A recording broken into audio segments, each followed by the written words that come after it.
আচ্ছা, sorry for that একটু আহ দেরি হইলো আরকি যুক্ত হইতে। আচ্ছা, আমার কথা কি ক্লিয়ার শোনা যাচ্ছে? কেউ যদি একটু দয়া করে জানাইতেন।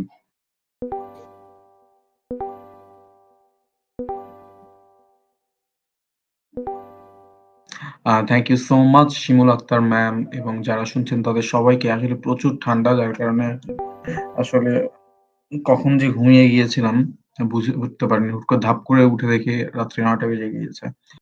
সো ওয়েল যারা যেখান থেকে এই শীতের রাতে আমাদের সবাইকে শুনছেন তাদের সবাইকে জানাচ্ছি আ উষ্ণ অভ্যর্থনা। যদিও ওয়েদার উষ্ণ না, তারপরেও চেষ্টা করছি আমরা পরিবেশটাকে উষ্ণ করে তোলার জন্য। আশা করি আপনাদের আ স্বতঃস্ফূর্ত কোঅপারেশন আমাদের জরুরি। আপনারা সবাই আমাদেরকে সহযোগিতা করবেন এমনটাই প্রত্যাশা ব্যক্ত করছি।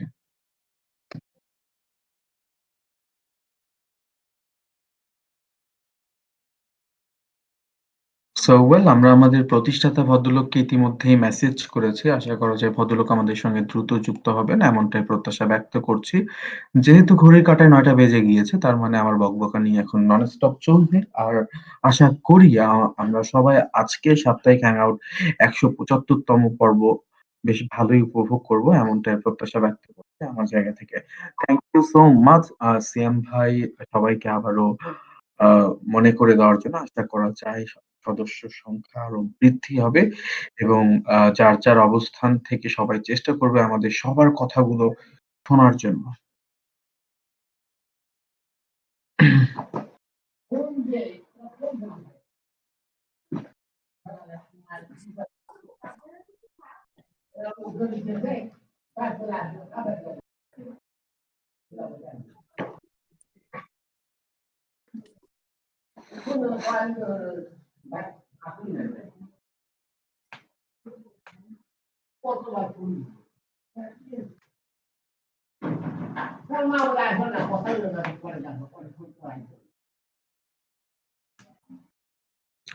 সো ওয়েল আমরা একটু জাস্ট ওয়েট করছি আ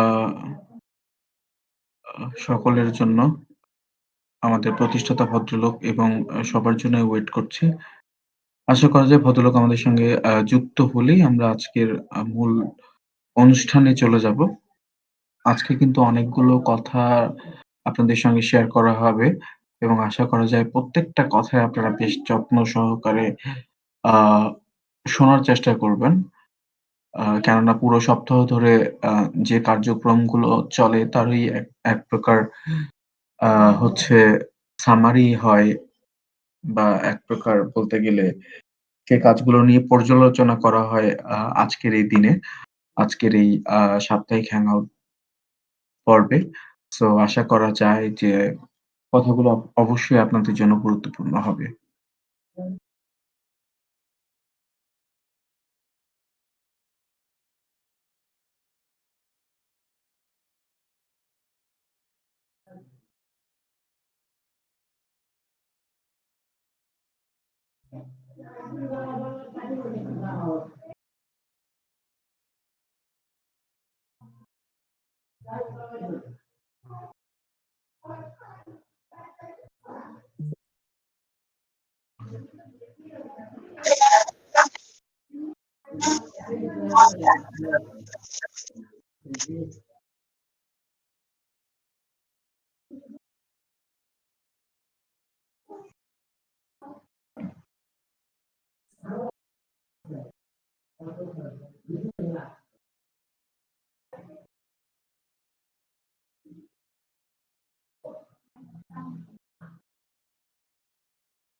আচ্ছা, আমার একটা আর্জেন্ট কল আসছে তো সিয়াম।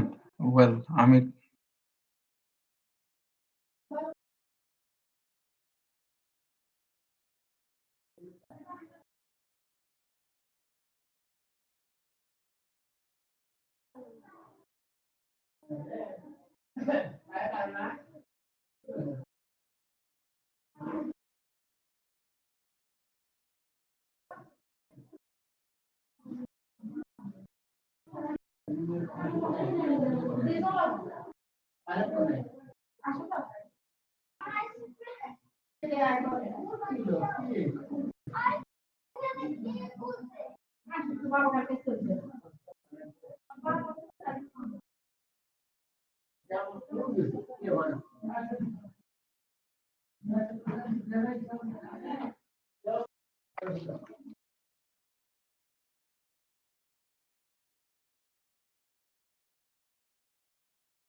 আচ্ছা সবাই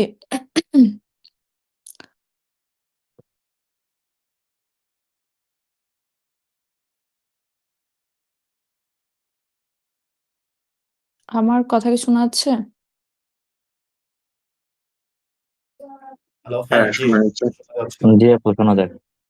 আ শুভ ভাই কি বাইরে গেছে? আচ্ছা, তাহলে আমরাই কন্টিনিউ করি। সবাই না, মেবি না বাইরে বাইরে গেছে। যাইনি। বাইরে যাইনি। আমার একটা আর্জেন্ট কল চলে আসছিল। আচ্ছা আচ্ছা শুভ ওয়েল ভাই আমি বলতে চাচ্ছিলাম, আমি যতটুকু জানি ৭টা ওর ৭:৩০ করে দাদা বাইরে ছিল। তো এখন আর জানি না আরকি, মানে এখনো যোগাযোগ হয় নাই। সো শুরু করবেন কিনা দেখেন, হাফিজ ভাই থেকে জিজ্ঞেস করেন। আমি ওইটাই আরকি শুনতে যাচ্ছিলাম। তো হাফিজ ভাই আমরা কি শুরু করব?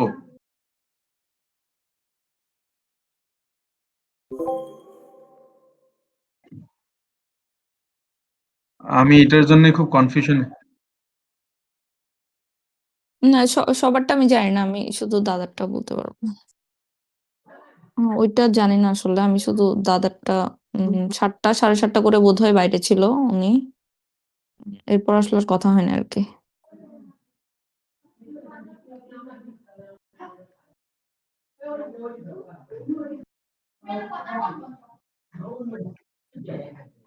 Well thank you so much Hafizullah ভাই অনেক সুন্দর করে ব্যাপারটা আমাকে এনশিওর করার জন্য। তো শুরুতেই আমরা ডাকছি আমাদের সকলের প্রিয় আমাদের এক্সিকিউটিভ অ্যাডমিন হাফিজুল্লাহ ভাইকে। হাফিজুল্লাহ ভাই এই সময়টা আপনার।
Thank you so much Hafizullah ভাই অনেক সুন্দর করে গুছিয়ে কথা বলার জন্য। আ যেহেতু এখন আমাদের প্রতিষ্ঠাতা বা সবাই অনুপস্থিত আ তার কারণে আমরা এখন সোজা চলে যাচ্ছি আমাদের সকলের প্রিয় নওরিন ম্যামের কাছে। হ্যালো, আসসালামু আলাইকুম। আমার কথা কি শোনা যাচ্ছে? এই তো ম্যাম বেশ পরিষ্কার। আচ্ছা, ঠিক আছে। প্রথমত হচ্ছে মাহফুজা নীলা, আপনাকে ডায়েরি দিতাম কিন্তু দিতে পারিনি। আপনি মাঝে মধ্যে পুশ প্রমোশন করছেন।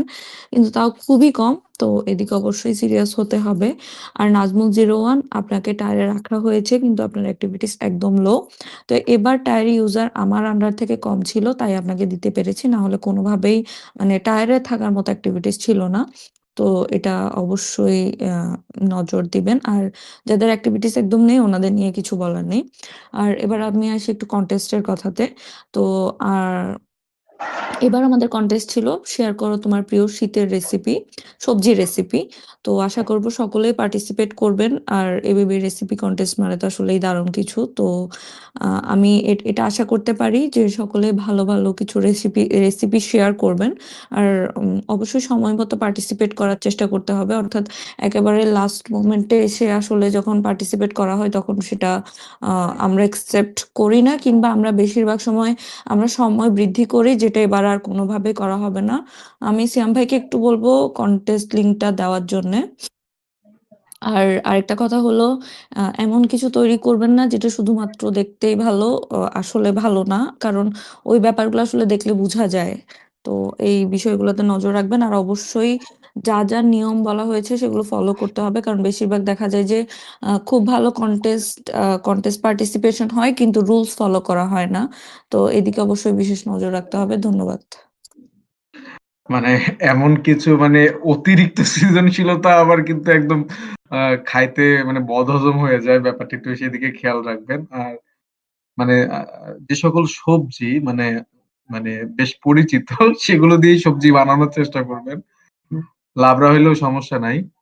আ আমরা খাবো আরকি। এবং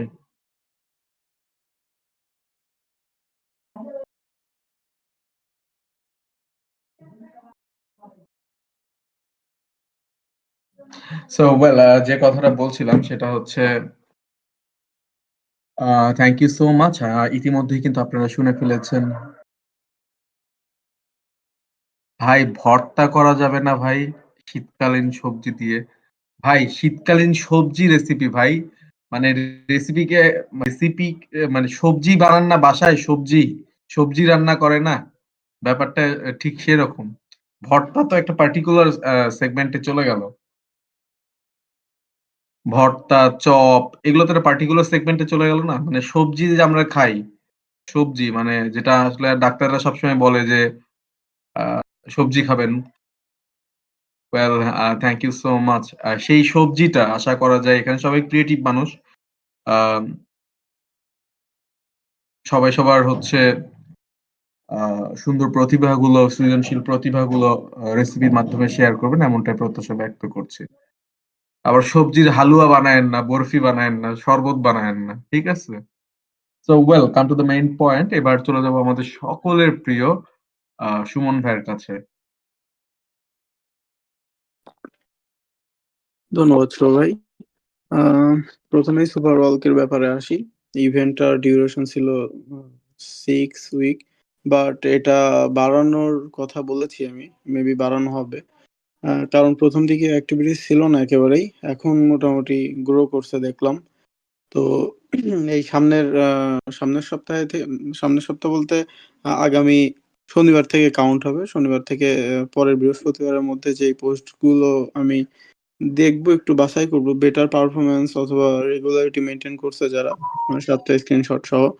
তো এই পোস্টগুলো নমিনেশনে পাঠানোর চেষ্টা করবো আমি। দাদা এক্সট্রা সাপোর্ট দিবেন, উনি জানিয়েছেন অলরেডি আমাকে। আর যারা এখনো করছেন না তারা শুরু করুন, মেবি ইভেন্টের ডিউরেশন বাড়ানো হবে, তো আপনারাও সুযোগ পাবেন। আর কোনো কোয়েশ্চেন থাকলে আমাকে জানাবেন। আর টিউটোরিয়াল 2টা আছে, ওই 2টা যারা এখন পর্যন্ত পার্টিসিপেট করেন নাই ওখানে ওই ওই টিউটোরিয়াল 2টো একটু পড়বেন, তাহলে একটা আইডিয়া পেয়ে যাবেন। আর পাওয়ার অফ কন্টেস্ট তো শেষ হয়ে গেছে 4, এখন 5 এর দিকে যাব আমরা। আহ, বছরের প্রথম থেকেই টার্গেট ডিসেম্বরের ইভেন্টটা চালু হবে। আর নেক্সট হ্যাং আউট থেকে পাওয়ার আপ কন্টেস্টটা চালু হবে। আমি পোস্ট করব, অ্যানাউন্সমেন্ট দিব, আপনারা সবাই বুঝতে পারবেন। আর কিছু রুলসে কিছু চেঞ্জ আসবে এবার। Power up কন্টেস্টে।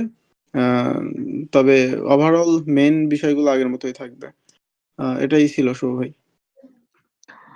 Thank you so much Sumon ভাই, অনেক সুন্দর করে গুছিয়ে কথা বলার জন্য। দাদা ইতিমধ্যেই জানিয়েছে তার ১৫ মিনিট লাগবে আরো। সো আশা করা যায় ভদ্রলোক আমাদের সঙ্গে দ্রুতই যুক্ত হয়ে যাবে। তো যেহেতু আমরা কিন্তু কথা শুনছি এবং আরো অনেকগুলো কথা কিন্তু বাকি আছে। তো সেই ফাঁকে আরিফ ভাইয়ের কাছে যাওয়ার আগে আমরা হচ্ছে আ আপনাদের হচ্ছে ডেইলি টাস্ক গুলো দেখবো। আচ্ছা, আরিফ ভাইয়ের সঙ্গে একটু কথাও বলে নিই। আরিফ ভাই, যদি এখন একটু কথা বলতে পারবেন কি? জি, ধন্যবাদ শুভ ভাই। আমি বাসায় আছি। ও আচ্ছা। প্রথমত হচ্ছে একটু মনোযোগ দিয়ে শুনবেন সবাই। আমি অ্যানাউন্সমেন্টে দিচ্ছি লেখাটা। অ্যানাউন্সমেন্টের লেখা না, অ্যানাউন্সমেন্ট হচ্ছে আমি লিঙ্কটা দিয়েছি। নিশ্চয়ই সবাই দেখেছেন babycuration.com। আচ্ছা, আমাদের নিউলি একটা সার্ভিস। প্রথমত আমি ফুল বিষয়টা ক্লিয়ার করি, সবাই একটু মনোযোগ দিয়ে শুনবেন। আসলে এবিবি কিউরেশনে আমরা নিশ্চয়ই কিছুদিন আগে আপনারা দেখেছেন যে আমাদের যে বোনাস বোর্ডটা ছিল, সব ধরনের বোনাস বোর্ড অফ করে দেওয়া হয়েছে। সব ধরনের বোনাস বোর্ড বলতে আমাদের যে ৩টা বোনাস বোর্ড ছিল সবই অফ করে দেওয়া হয়েছে, এবং হচ্ছে এই বোনাস বোর্ড গুলো রিপ্লেসমেন্ট হিসেবে আমরা পোস্ট স্টেকিং বোনাসটা অ্যাড করেছি। পোস্ট স্টেকিং বোনাসটা কিভাবে কাজ করবে? প্রথমত আপনারা abbqration.com এ ঢুকবেন। ঢুকে হচ্ছে যে এখানে দুইটা ইন্টারফেস, একটা হচ্ছে যে ড্যাশবোর্ড আর একটা হচ্ছে যে ডেলিগেশন। ডেলিগেশনটা হচ্ছে পুরাতন যে ড্যাশবোর্ডটা আছে আপনাদের কার কি ভোট পড়লো কিংবা কিভাবে কিরকম, ওটা চেক করবেন। এখন হচ্ছে যে abbqration.com এর যেটা আছে ওখানে লগ ইন এবং হচ্ছে যে রেজিস্টার যেটা আছে, এখান থেকে হচ্ছে আপনারা ফার্স্টে কেউ যদি পুশ লক করে কিংবা পুশ স্টেক করে এবিবি কিউরেশন থেকে ভোট পেতে চান, abbqration.com এর রেজিস্টারে ক্লিক করে রেজিস্ট্রেশন করে নেবেন নরমাল। তবে এখানে এবিবি কিউরেশনে লগ ইনের ক্ষেত্রে যে ইউজার নেমটা দেওয়া হবে সেটা হচ্ছে must be Steem user name. Steem ব্লকচেইনের ইউজার নেম হইতে হবে, তাহলে আপনার অ্যাকাউন্ট রেজিস্ট্রেশন হবে, না হলে হবে না। তারপর যথারীতি যে সকল নিয়মগুলো আছে এগুলো ফলো করবেন। বিশেষ করে আমাদের কাছে কয়েকটা রিকোয়েস্ট এসেছে, সেটা হচ্ছে কেউ ভেরিফাই করতে পারছেন না কেউ, কারণ হচ্ছে এখানে আপনাদের মেইল ভেরিফাইটা করতে হয়। হ্যাঁ, বিশেষ করে এই সমস্যাটাই সবার দেখতেছি। মেইলটা কেউ মেইল ভুল দিচ্ছেন কিংবা হচ্ছে যে মেইল ভেরিফিকেশনটা বুঝতেছেন না। আপনারা কারেক্টলি মেইল দিবেন এবং কারেক্ট স্টিম ইউজার নেম দেওয়ার পর আপনাদের মেইলে একটা লিংক পাঠাবে, ওই লিংকটা দিয়ে আপনারা ভেরিফাই করে নেবেন। ভেরিফাই করার পর হচ্ছে যে আপনারা লগ ইনটা করতে পারবেন। তারাই কিন্তু লগ ইন করতে পারবে না, লগ ইন করতে গেলে এরর আসবে।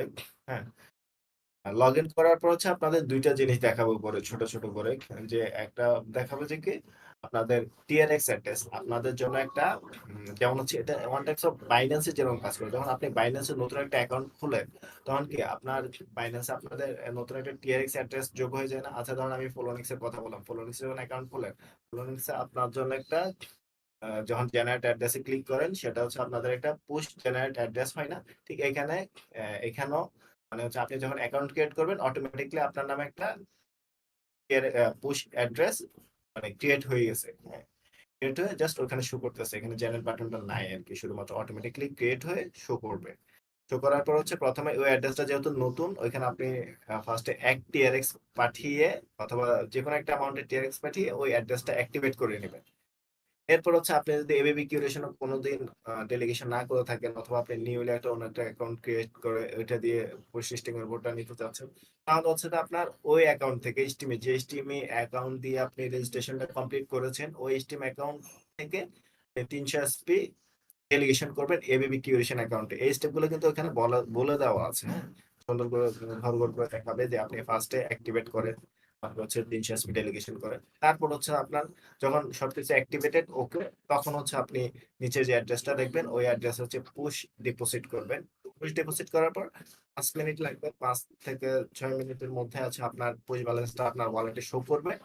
এবং এরপর হচ্ছে আর কিছু করার দরকার নেই, এটা অটোমেটিকলি হচ্ছে যে ই পুশ মানে হচ্ছে যে আমাদের যেরকম স্টিমটা পাওয়ার অফ করে কি হয়, এসপি হয়, স্টিম পাওয়ার হয়, ঠিক এরকম আপনার তখন পুশটা এখন তাহলে কনভার্ট হয়ে আপনার ই পুশে কনভার্ট হয়ে গেছে।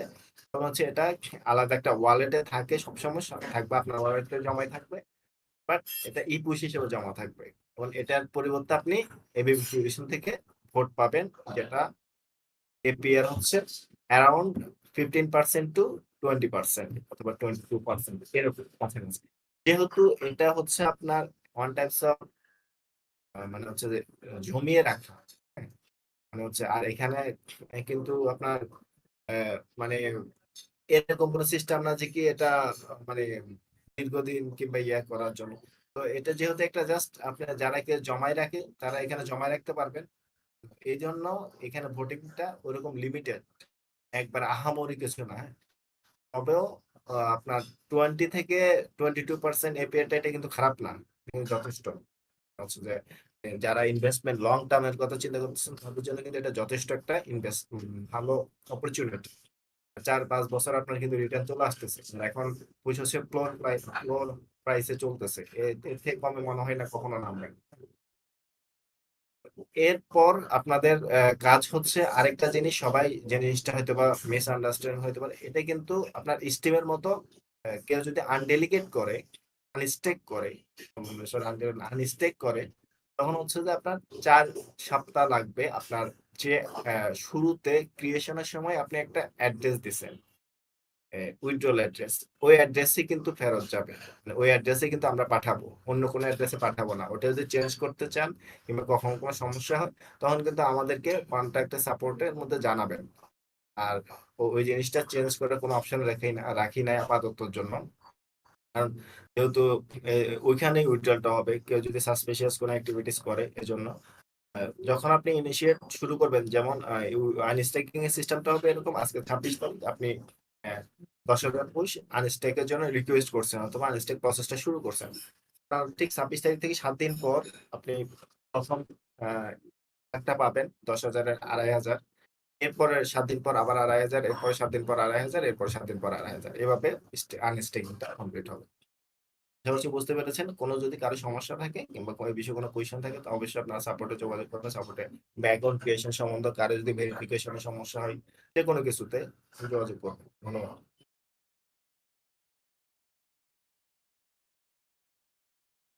Thank you so much Arif ভাই পুরো ইন ডিটেইলস বলার জন্য।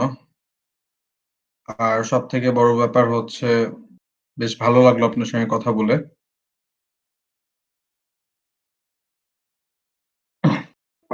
তো যাই হোক, আপনারা কিন্তু এবিবির কিউরেশনের নতুন যে প্রসেসটা সেটা কিন্তু আপনারা জানতে পেরেছেন এবং কিভাবে কি হবে, ডেলিগেশন দিলে কিভাবে স্টিম পাবেন, মানে ডেলিগেট স্টিম দিয়ে কিভাবে পুশ পাবেন বা এভরিথিং আপনারা কিন্তু বুঝতে পেরেছেন। তো আই হোপ সার্ভারটা কিন্তু অবশ্যই একটু ঘেঁটে ঘেঁটে দেখবেন। আমিও দেখছিলাম গতকাল, বেশ ভালোই হয়েছে। কার কার কাছে আছে সার্ভারটা ইতিমধ্যেই?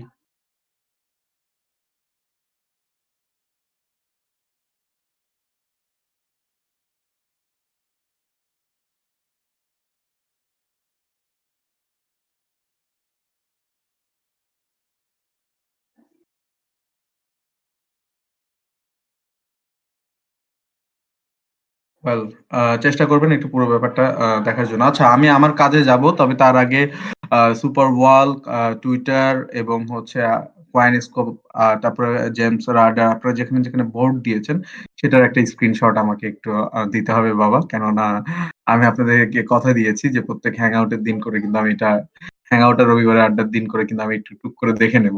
তো আশা করি আপনারা আমাকে এখন একটু সেই সময়টা দেবেন। আপনারা দেন, আমি সেগুলো একটু দেখার চেষ্টা করব লাইভলি। সবাইকে থ্যাংক ইউ।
সো ওয়েল যারা প্রতিনিয়ত কিন্তু হচ্ছে এক্টিভিটিস গুলো শেয়ার করছেন তাদেরকে অনেক, অনেক ধন্যবাদ। আমি আসলে দেখছিলাম আপনাদের এক্টিভিটিস গুলো এবং সবাইকে ধন্যবাদ। পার্টিকুলারলি সবাইকে আ ইন্ডিভিজুয়ালি যদি সবাইকে ধন্যবাদ দিতে যাই অনেকটা সময় লেগে যাবে। এজন্য সবাইকে হচ্ছে মানে আমার জায়গা থেকে হচ্ছে ধন্যবাদ জানিয়ে দিচ্ছি। সো ওয়েল আপনাদের এই স্বতঃস্ফূর্ত উদ্যোগের কারণেই কিন্তু হচ্ছে আ প্রতিনিয়ত কিন্তু আমাদের আ কয়েন প্রমোশন বেশ ভালোই হচ্ছে। যদি এখন আমি আমার জায়গা থেকে Twitter এর কথা বলি, আ আসলে আপনাদেরকে আমি কখনোই হতাশ করতে পছন্দ করি না। আ কেননা হচ্ছে you guys are really smart, gentle মানে উড়াধুরা। মানে সেটা বুম একদম প্রমাণ করে দিয়েছেন লাস্ট ৩ সপ্তাহ থেকে। এই সপ্তাহেও ম্যাসিভ ছিল। সব একদম একাকার। মানে এত বেশি ছিল আ অনেক ভালো লেগেছে আমার। আ এবং সেখান থেকে অলমোস্ট ৫৪ জনের মতো ৫৪ কি ৫৩ জনের মতো অ্যাক্টিভ ইউজার ছিল। ইয়েস হাফিজ ভাই বুড়াধুরা ছিল। আ আর পোস্ট সংখ্যা নিয়ার অ্যাবাউট ৩০০ র কাছাকাছি ছিল। মানে আমি আমার এত ব্যস্ততাপূর্ণ সময় যায় এখন যে আমি এখন যে আমার নিজের পোস্ট গুলো যে চেক করব বা নিজের যে করব সেটা করার আর সময় পাই না। আপনারা প্রতিনিয়ত আমার বাংলা ব্লগ আইডি থেকে আপনাদের পোস্ট গুলোতে টুইট এবং মানে রিটুইট এবং আ লাইক পান তো?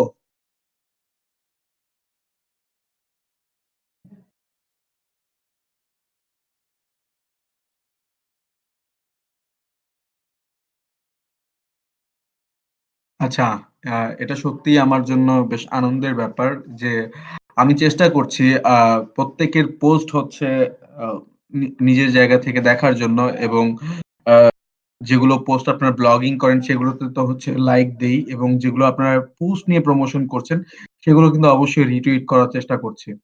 তো এটা আপনাদের জন্য যেমন হচ্ছে আ আনন্দের তেমনটা কিন্তু আমার জন্যও। কেননা হচ্ছে দিন শেষে যখন আ এত কিছু বলার পরে যখন আপনারা ক্রমাগত যখন কাজগুলো করছেন এটা সত্যিই ভালো লাগে। আর thank you so much Koushik ভাই এবং যারা করেছে সবাইকেই ধন্যবাদ। এবং আমি কিন্তু বাই রোটেশন চেষ্টা করছি সবাইকে টুকটাক, টুকটাক কিন্তু সম্মানটা আপনাদের যে যথার্থ যে সম্মানটা আছে, সেই সম্মানিত আসনে কিন্তু বসানোর জন্য। তবে অবশ্যই যে ক্রাইটেরিয়াটা আছে, ক্রাইটেরিয়াটা মেইনটেইন করলেই আপনারা কিন্তু অবশ্যই একটা না একটা সময় ওই সম্মানিত আসনে কিন্তু আপনারাও বসে যাবেন। কারণ যেহেতু স্লট একটাই থাকে ওখানে, আর একটাই বড় ভোট থাকে। তো আমি কিন্তু আমার জায়গা থেকে সেটা যারা একদম হার্ডকোর ভাবে প্রতিনিয়ত কাজগুলো করার চেষ্টা করছে, লেগে আছে, তাদেরকেই চেষ্টা করছি দেওয়ার জন্য। যারা এসে আ আজ কিছুদিন কাজ পরে কিছুদিন তাদেরকে কিন্তু আমি দিচ্ছি না। মানে যেটা একদম ট্রুলি বলছি। তো হয়তো সামনে আপনার জন্য বেশ ভালো একটা সময় অপেক্ষা করছে। আচ্ছা একটু আরেক মিনিট। একটু লাইনটা হোল্ড করেন তো।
হ্যালো, কথা কি শোনা যাচ্ছে না?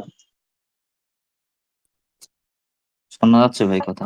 না আমি একটু কলে আছি। ১ মিনিট।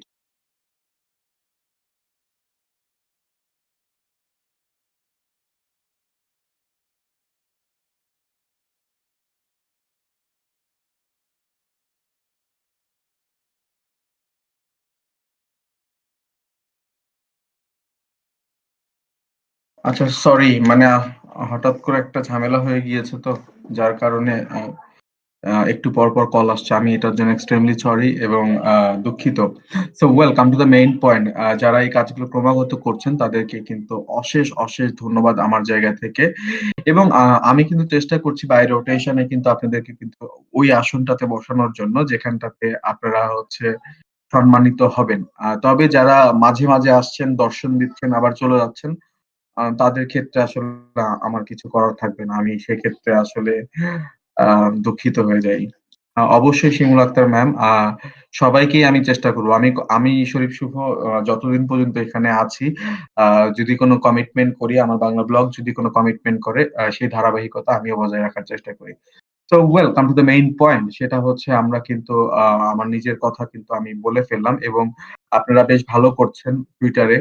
পুশ প্রমোশন হোক, নিজের ব্লগিং প্রমোশন হোক, সেটা বেশ ভালো করছেন। সেটা কিন্তু বেশ বলে দিয়েছি আমার জায়গা থেকে। আর এ সপ্তাহের যে টুইটার অফ দ্য উইক হয়েছে, তার পোস্টটা আগামী দিন দেখতে পারবেন সেই ভদ্রলোকের। আ সো আশা করা যায় হেজিটেট হওয়ার কিছু নাই, বা দাদা আসলে হচ্ছে আ দাদার মাধ্যমেও জানতে পারবেন। আমি দাদাকে ইতিমধ্যে রিপোর্ট পাঠিয়ে দিয়েছি। তো এবার যাবো আমাদের সকলের প্রিয় হচ্ছে সিয়াম ভাইয়ের কাছে। হ্যালো শুভ ভাই, আমার কথা শোনা যাচ্ছে? একদম বেশ পরিষ্কার ভাই। ধন্যবাদ শুভ ভাই। ১ম এ লেভেল 5 সম্পর্কে কিছু কথা বলতে চাই। গত সপ্তাহেই লেভেল 5 এর ৬ জন পরীক্ষার্থী ছিলেন এবং ৬ জনেই লেভেল 5 উত্তীর্ণ হয়েছেন। তাদের সকলকেই অভিনন্দন জানাচ্ছি এবং তাদের ব্লগিং ক্যারিয়ার যেন আরো সুন্দর হয় সেটাই কামনা করছি। লেভেল 3 এ একজন ইউজার রয়েছেন ক্লাস নেওয়ার মতো। সেটা আমি এই সপ্তাহেই নিয়ে নেব। সোম বা মঙ্গলবারে অ্যানাউন্সমেন্টে জানিয়ে দেব। আর লেভেল 4 এ ক্লাস করানোর মতো বর্তমানে কোনো ইউজার নেই। আর যারা লেভেল 5 হতে উত্তীর্ণ হয়েছেন, তাদেরকে আরো ১ সপ্তাহ অবজারভেশনে রাখবো। কারণ আপনারা অনেকেই এখনো অ্যাক্টিভলি ভাবে কাজ করতেছেন না।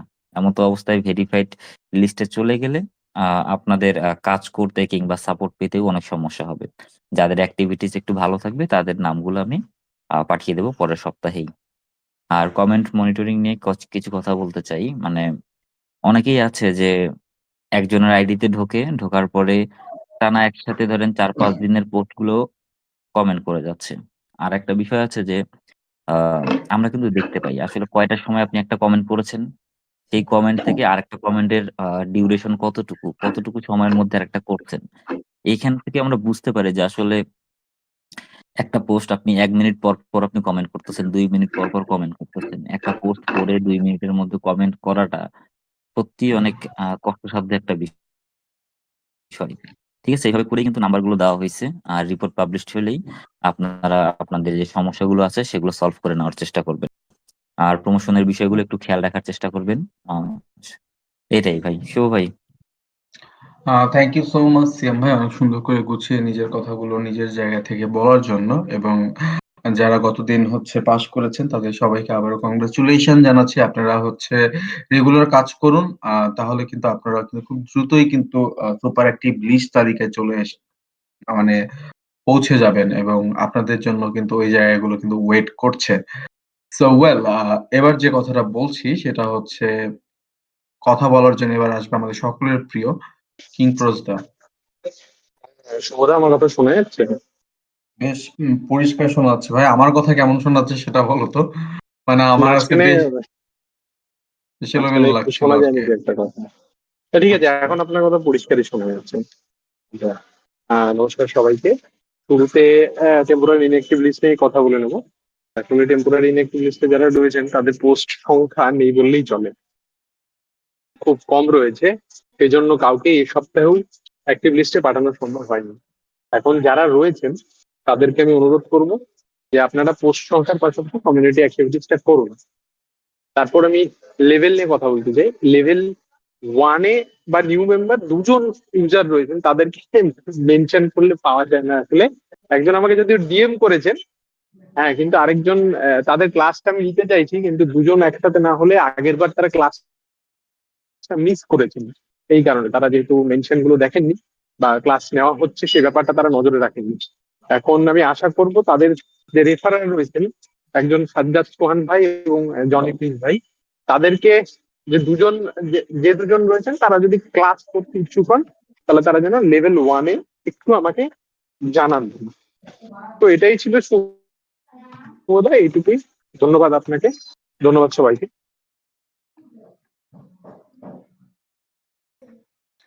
ওয়েল আমরা কিন্তু হচ্ছে আমাদের সকলের প্রিয় কিংপ্রসদার কথা কিন্তু ইতিমধ্যেই শুনে ফেললাম। বেশ দারুণ গুছিয়ে কথা বলেছে। আর আজকে তানজিরা ম্যাম আমাদের সঙ্গে উপস্থিত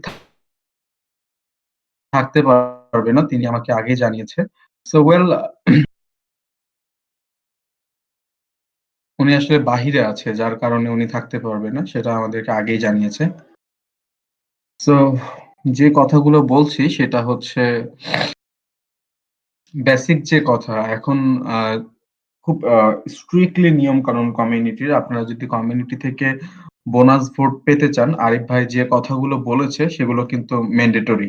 ঠিক আছে? সেটা কিন্তু সবার জন্যই ম্যান্ডেটরি। আপনার পুশ স্টেক থাকতে হবে, তারপরে হচ্ছে ডেলিগেশন থাকতে হবে। দেন তারপরে কিন্তু ক্রাইটেরিয়া অনুযায়ী হচ্ছে যতটুকু পাওয়ার আপনারা কিন্তু পাবেন। এর বাইরে কিন্তু না। কথা ক্লিয়ার? নাকি হিন্দিতে বা উর্দুতে বললাম নাকি ইংরেজিতে বললাম? বোঝেননি?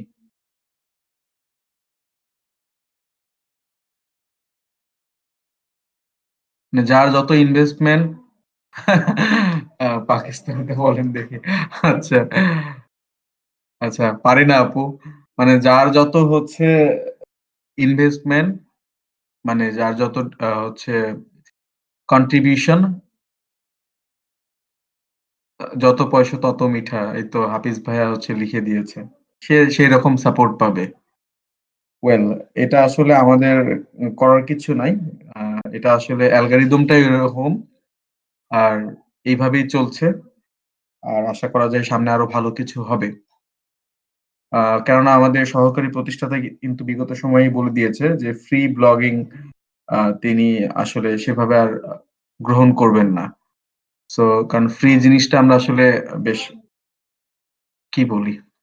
তো যাই হোক। সো যেহেতু ব্যাপারটা বুঝতে পেরেছেন, তো সেইভাবেই কাজ করবেন। আপনি আপনার পুশকে হচ্ছে হোল্ড এর পরিমাণটা বাড়ান। তারপরে হচ্ছে যে ডেলিগেশনটা আছে মানে যে এসপিটা আপনার হচ্ছে পাওয়ারে আছে সেটা আপনি অহেতুক ফেলে না রেখে সেটা ডেলিগেশন করুন। দেন আপনি হচ্ছে এখান থেকে সাপোর্ট নিন। এটা হচ্ছে বিষয়। সো তারপরের যে ব্যাপার সেটা হচ্ছে হিরোইজম। হিরোইজম এর ক্ষেত্রেও কিন্তু সেম।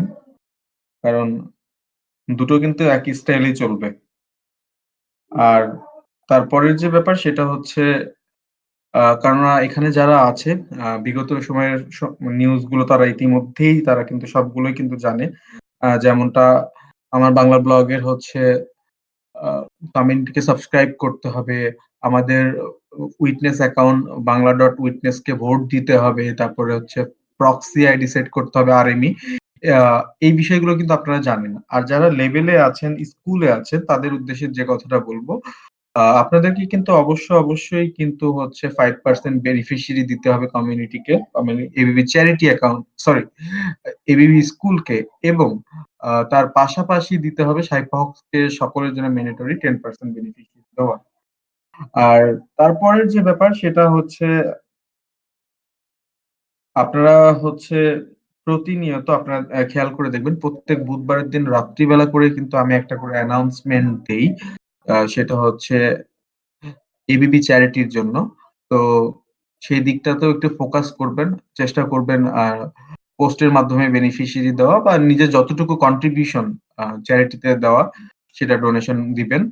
আর তারপরের যে ব্যাপার সেটা হচ্ছে আ প্রতিনিয়ত প্রত্যেক রবিবারের দিন করে কিন্তু হচ্ছে দেখেন যে আমরা কিন্তু চেষ্টা করি হচ্ছে রবিবারটাকে একটু কালারফুল করে সাজানোর জন্য।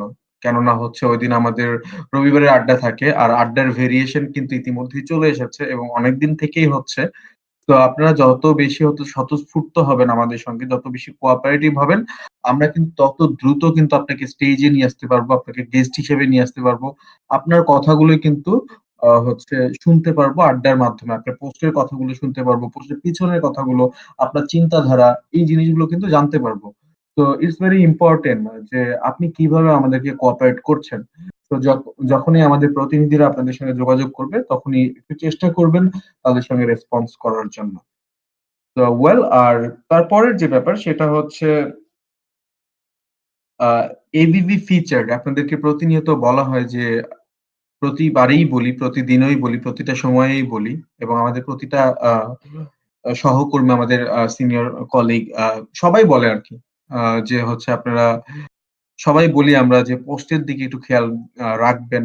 সেটা হচ্ছে আ পোস্টের ভেরিয়েশন মানে আপনি যেটা বোঝাতে চাচ্ছেন, যেটা জানাতে চাচ্ছেন, সেই ব্যাপারগুলো একটু খুব পরিষ্কার পরিচ্ছন্ন সাবলীলভাবে আপনারা সবাই বেশ ভালোভাবেই করছেন। তারপরে ওই যে থাকে না যে হচ্ছে হাল ছাড়া, ছাড়া ভাব, ওই ব্যাপারটা না করে একটু যত্নশীল হবেন। তাহলে দেখা যাবে যে হচ্ছে আপনাদের পোস্ট গুলোকে কিন্তু হচ্ছে ফিচারড পোস্ট এর জন্য মনোনীত করা হয়। কেননা তাতে আপনাদের সাপোর্ট টাও একটু বৃদ্ধি হয়, ইনকামটাও একটু বৃদ্ধি হয়। Yes, yes. এবিভি ফানে মতামত লিখতে সবাই ভয় পায়। কিন্তু কেন সেটা আমি জানি না। এটা আসলে আমিও জানি না। যে ভাই কমেন্ট করলে ওখানে হচ্ছে $2.5 এর হচ্ছে ভোট পেয়ে যাবেন। আর হচ্ছে আ একটু সুন্দর, সুন্দর কমেন্ট করবেন।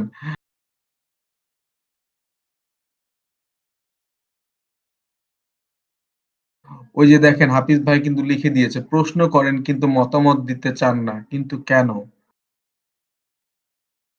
এইটাও কিন্তু বেশ ইম্পোর্টেন্ট একটা বিষয়।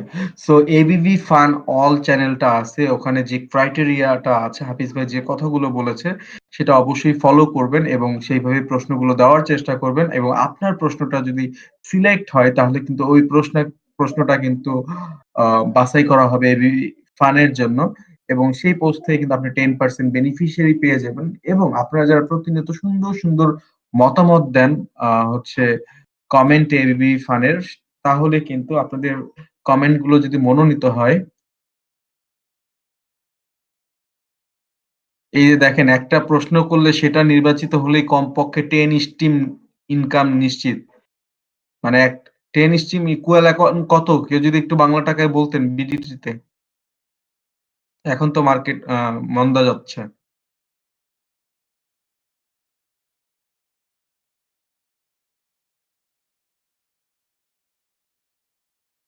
৳200 প্লাস।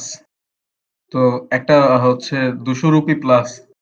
তো ৳200 আপনি জাস্ট হচ্ছে একটা ৳260 ও আচ্ছা। কিবরিয়া ভাই মার্কেট সম্পর্কে অনেক এক্সপার্ট। তো এতগুলো পয়সা নিবেন, একটা হচ্ছে প্রশ্ন করে সেই প্রশ্নটাকে একটু মার্জিত করে লিখবেন না? মতামত দিবেন না? ব্যাপারটা কেমন দেখায় না? সো এই ব্যাপারটা তো একটু নজরে রাখা উচিত। হ্যাঁ, এই মার্কেট মন্দা অবস্থায় একটা প্রশ্ন করে যদি ৳260 পায়, মানে এনাদের কাছে আসলে কামাইটা খুব পানি পান্তা হয়ে গেছে তো যার কারণে আসলে কি করবে, কি করবে না, কি করবে, কি করবে না মানে ব্যাপারটা আসলে মাথাটা নষ্ট হয়ে গেছে। কাজের প্রতি যত্নশীল হন, টাকা এমনিতেই চলে আসবে। কোথায় থেকে কিভাবে টাকা আসবে নিজেও বুঝতে পারবেন না।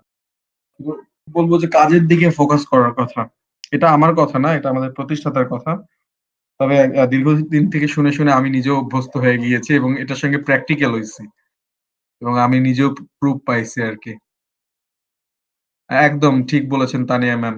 সো যে কথাটা বলছিলাম, তো এই ব্যাপারটার দিকে একটু সবাই যত্নশীল হবেন। আর তারপরে যে ব্যাপার সেটা হচ্ছে আ সুপার অ্যাক্টিভ লিস্টে আসতে হলে যে কাজগুলো করণীয় সেটাকে কিন্তু অবশ্যই কিন্তু যত্ন সহকারে কিন্তু দেখতে হবে এবং আ যে কথাগুলো আমরা সবাই বললাম আরকি ১ম থেকে, সেই কথাগুলোই একটু হচ্ছে যদি ভালোভাবে বোঝেন আর সেটাকে যদি হচ্ছে মাথার মধ্যে গেঁথে নেন, তাহলে আশা করা যায় আপনিও নেক্সট টাইম আ সুপার অ্যাক্টিভ লিস্টের তালিকায় চলে আসবেন। আর আরেকটা ব্যাপার সেটা হচ্ছে ফান গেল, আর্ন গেল। আ কিভাবে কমিউনিটি থেকে সাপোর্ট পাবেন, কিভাবে আমাদের ডেলিগেশন সার্ভিস গুলো কাজ করবে, এগুলোও কিন্তু বলে দেওয়া হয়েছে ইতিমধ্যেই।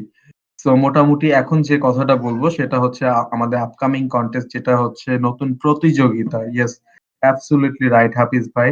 সেটা হচ্ছে শীতকালীন সবজি দিয়ে। আচ্ছা শীতকালীন সবজি কোনটা, কোনটা? সবজি তো সবই সবজি। মানে শীতকালে পার্টিকুলারলি কোনগুলো বেশি পাওয়া যায়?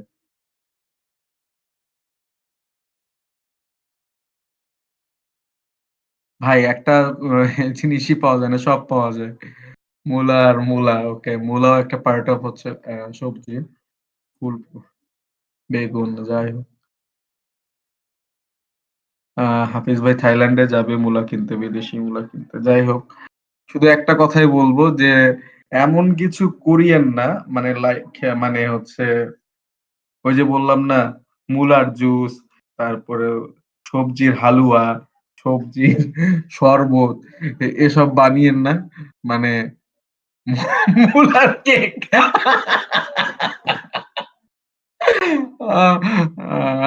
আচ্ছা আচ্ছা আচ্ছা, ওকে ওকে। অনেকটা হাসলাম। Thank you so much you guys. এটা সেরা আইডিয়া ভাই। আহ, আহ, মুলার বিরিয়ানি।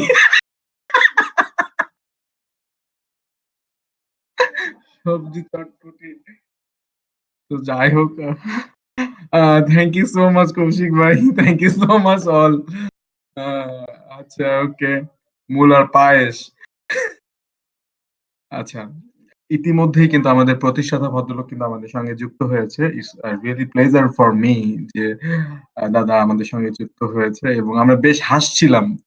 যে যে কথাটা বলছি সেটা হচ্ছে কাজের কথা, সেটা হচ্ছে আপনারা এমন কিছু করবেন না যাতে আমরা একটু মানে হচ্ছে বিব্রত হই। বিব্রত বলতে গেলে কি, মানে হ্যাঁ, পোস্ট হিসেবে আপনারা সবকিছুই করতে পারেন। বাট ওই যে দেখার জায়গা থেকে একটু কেমন যেন লাগে।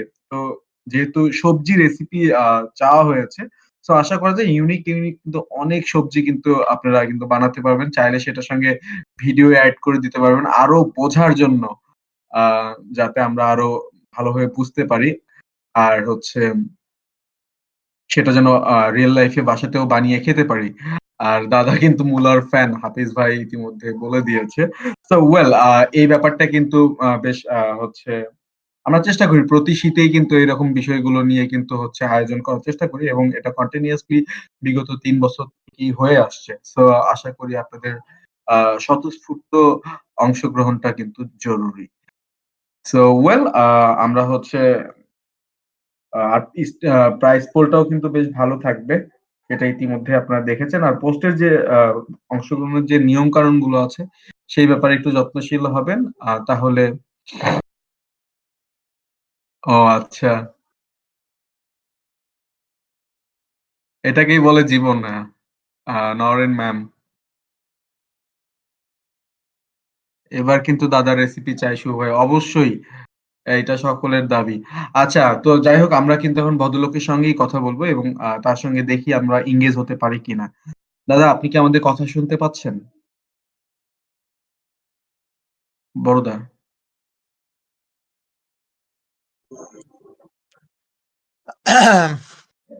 দাদা কি হ্যালো, বাসায়?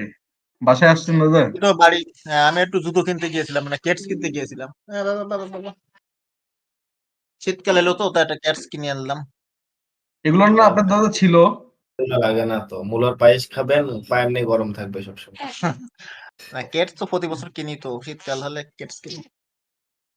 ও এর আগে একবার ওই দিয়ে কাকে যেন দিয়ে দিছিলেন দার্জিলিং যাওয়ার সময়। ওটা পড়ছিলাম। হুম, দার্জিলিং যাওয়ার সময় ওই একটা ইয়েও কিনেছিলাম, গামবুট, মানে জি, একদম হাঁটু অব্দি জি দাদা। চামড়ার। সেটা তো না, কাউকে দাম করে দিয়েছিলাম তো, নেই সেটা।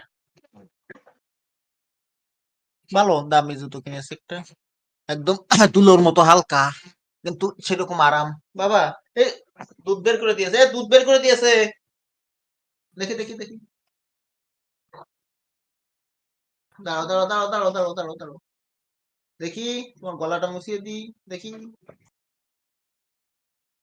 জামা টামা ভিজে ফেলেছো।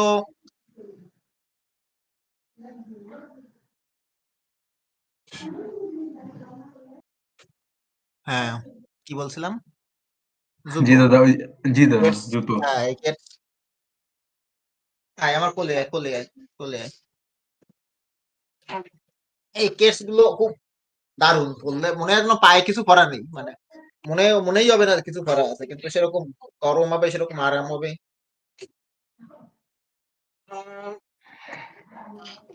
নাইকি আছে, অ্যাডিডাস আছে।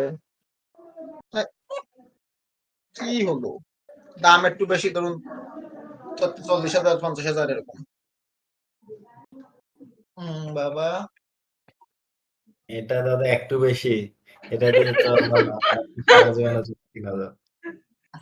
গোল্টুকে কোলে নিয়ে আমি মিটিং করছি, দুধ বের করে দিয়েছিল একটু, আমি মুছিয়ে দিয়েছি, সমস্যা নেই। দরজা বন্ধ করে দাও, একটু কোলে থাকো, আমার কোলে থাকো, কোলে কোলে নিয়ে তোমার মিটিং করছি, কোলে নিয়ে। হ্যাঁ, ব্লগার্স অফ দ্য উইক। দাঁড়া তা, কাঁধে উঠবি, তা কাঁধে ওঠো, কাঁধে ওঠো। হ্যাঁ, কাঁধে।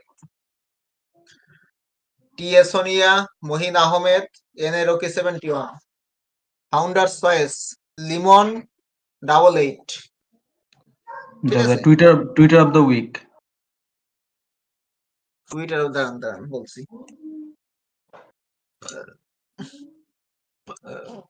টুইটার অফ দ্য উইক, দাঁড়া বাবা, দাঁড়া।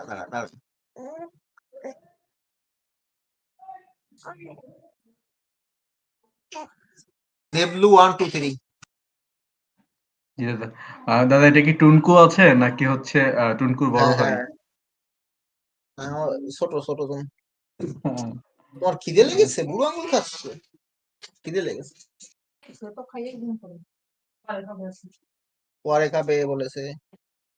দাদা হাফিজ ভাই বলেছে আমাদের এই কন্টেস্টে হচ্ছে আপনার অংশগ্রহণ চাই।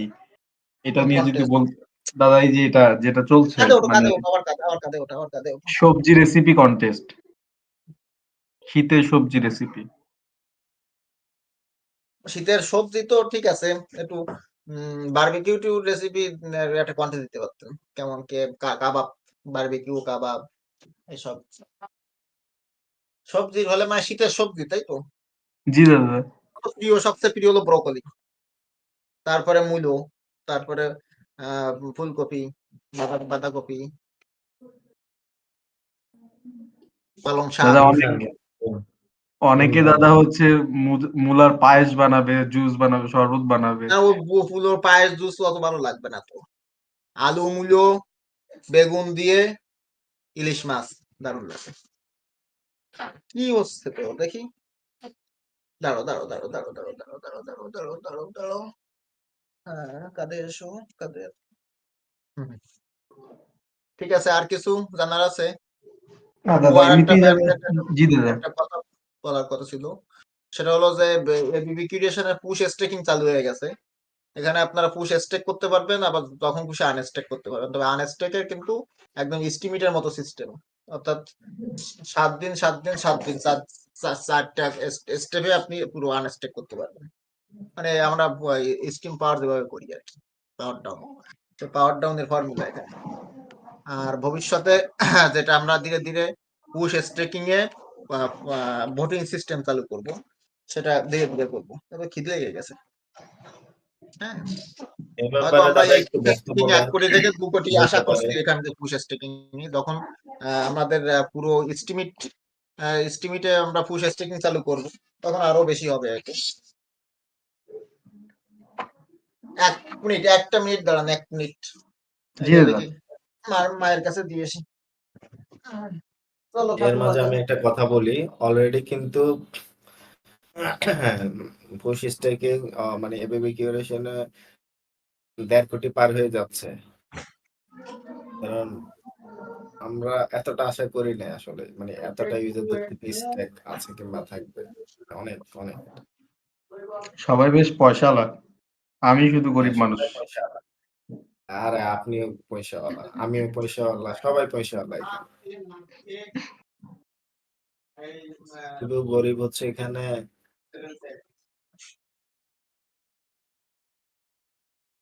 ওই যে লিখে দিছে হচ্ছে শুধু নওরিন ম্যাম। বড়লোক হচ্ছে নরিন আপু। হ্যাঁ, আমারও অনেক পয়সা, বাট টাকা নাই আর কি, এটাই। হুম, 1 2 পয়সা 3 পয়সা। পুশের কথা হচ্ছিল। জি দাদা। পুশটা হলো মোস্ট স্টেবল কারেন্সি হবে একসময় দেখবেন। আর আরেকটা কথা হলো যে আমরা অনেকগুলো সার্ভিস আনতে চাচ্ছি, যে আপনাদের পুশ জাস্ট হোল্ড রাখলেই হবে ইনকাম করার জন্য, পুশ বেচা লাগবে না, এরকম সিস্টেম আছে আস্তে আস্তে। যেমন ডেফি, মানে আপনার জানেন ডিসেন্ট্রালাইজ ফাইন্যান্স নামে কিছু সিস্টেম আছে, ডেফি বা ডিফাই বলা হয়। এই ডেফি সিস্টেমের কিছু স্টেকিং ইনভেস্টমেন্ট জাতীয় প্রোগ্রাম আনা হচ্ছে। সানবুস্টটা ছিল আমাদের পরীক্ষা নিরীক্ষা পর্যায়ে, এটা আরো একটু উন্নত করা হবে। সানফার্ম টিমের সাথে কথা বলেছি, সানবুস্ট আরো উন্নত করা হবে এবং এপিআইটা মোটামুটি 15 থেকে 40% ভিতর থাকবে আসলে। যত বেশি ইউএসডি স্টেক হবে তত বেশি এপিআই কমবে আসলে। ওটা মানে $2.5 লাখ মতো আছে ওখানে সানবুস্টে। তবে এর বাইরে আমাদের বেশ কিছু মাল্টি চেইনে ডেফি সিস্টেমে ইনভেস্টমেন্ট স্কিম থাকবে। ইনভেস্টমেন্ট স্কিমটা হলো কি, যে আপনার প্রিন্সিপাল অ্যামাউন্ট 100% প্রোটেক্টেড, মানে প্রিন্সিপাল লস করার কোনো সম্ভাবনা নেই, যেহেতু স্মার্ট কন্ট্রাক্ট থ্রুতে হবে। আপনার প্রিন্সিপালটা কেউ নিতেও পারবে না, ইভেন যেখানে ইনভেস্ট করবেন সেখানকার কোনো ওনার টোনার বা যে কেউ কোনো অবস্থাতে নিতে পারবে না, ওটা পুরোপুরি প্রোটেক্টেড। আর যে প্রফিট যেটা সেটা এটা ডাইনামিক, অর্থাৎ কম বেশি হতেই পারে। হ্যাঁ, সেক্ষেত্রে আমরা আমাদের আলাদা একটা চেইন, মানে ট্রন চেইনের বাইরে বিএনবি মানে বাইন্যান্স কয়েনের যে চেইনটা আছে, সেখানে আমরা অলরেডি একটা কয়েন ইমপ্লিমেন্ট করেছি, যেটা স্টেবল কারেন্সি, পুশের নিজস্ব স্টেবল কারেন্সি, যেটার value 1 PUSD is equal to 1 USDT always.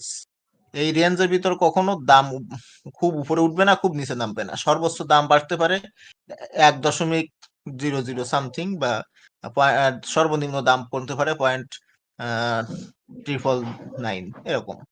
তার মানে আপনার ওই $1 0.01% থেকে 0.02% ওঠানামা করতে পারে।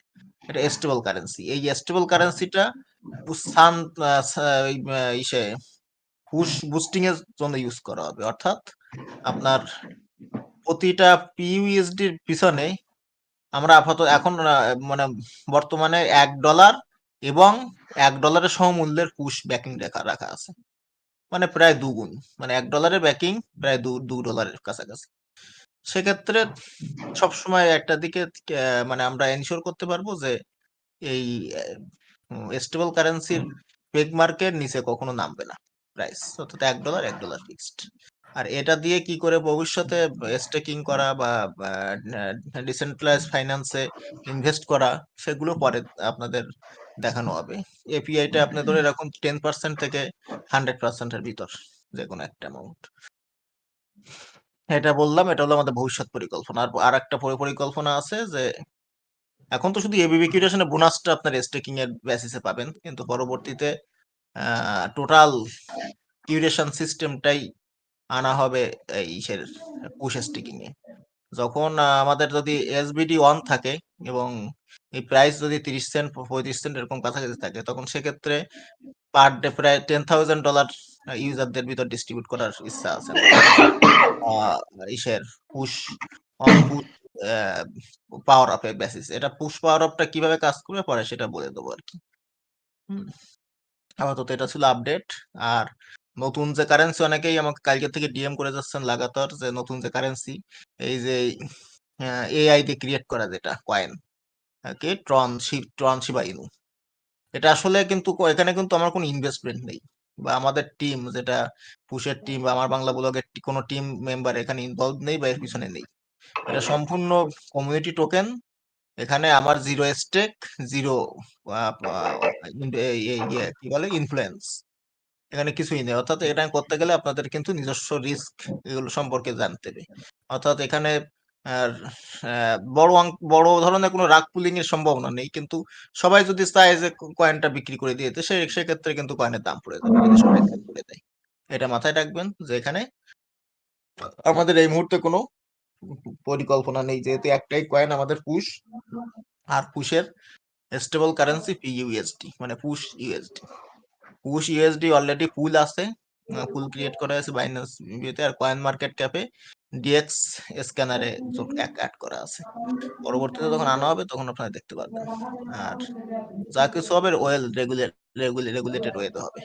আর মনে হয় খুব সম্ভবত জানুয়ারি মাসের শেষের দিকে ওই আরিফ ভাইটা এনারা বলতে পারবেন যে পুশের ডেবিট কার্ড এটা কবে আসবে এটা আমি জানি না। ধরো আরিফ ভাইটাই বা টিমের অন্যান্য মেম্বার এরা বলতে পারবেন। পুশ দিয়ে আপনি কার্ড ইয়ে টপ আপ করতে পারবেন। সেই পুশ আপনি এটিএম বুথে গিয়ে উইথড্র করতে পারবেন আপনার নেটিভ কারেন্সিতে। অর্থাৎ বাংলাদেশের লোক হলে বাংলাদেশি টাকা, ইন্ডিয়ান লোক হলে ইন্ডিয়ান রুপিতে। ডিরেক্ট পুশকে আপনি এটিএম বুথ থেকে উইথড্র করতে পারবেন আর কি। এই সিস্টেম নিয়ে কথা চলছে, এটা আমি জানি।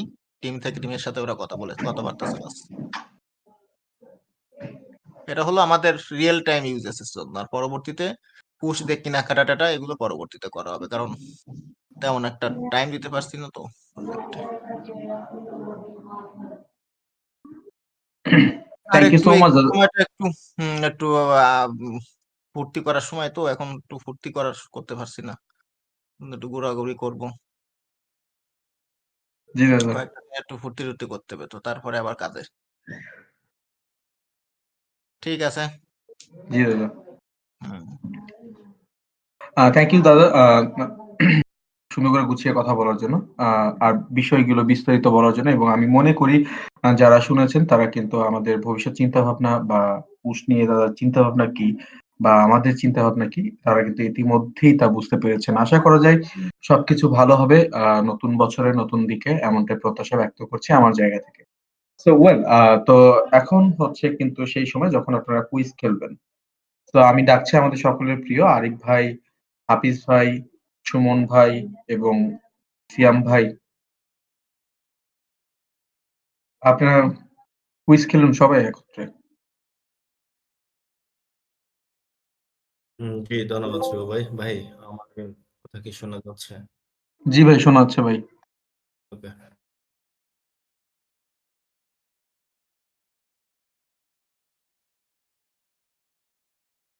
আমাদের প্রথম কুইজটি আসছে, সবাই একটু লক্ষ্য রাখবেন।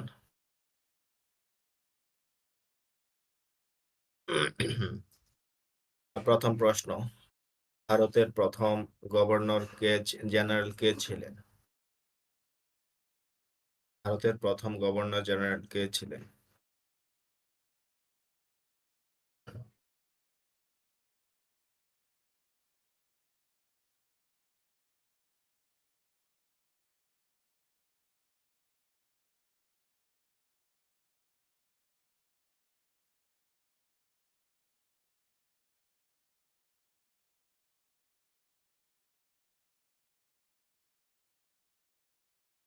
সঠিক উত্তর হচ্ছে উইলিয়াম বেন্টিং। ভাই আবু বাকের ভাই আমার এখানে দেখাচ্ছে হয়তো।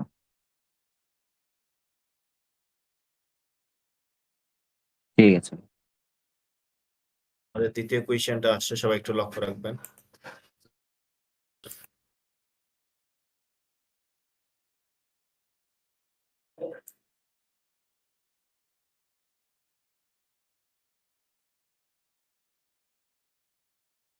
বন্যেরা বনে সুন্দর, শিশুরা মাতৃ করে, এই উক্তিটি কার?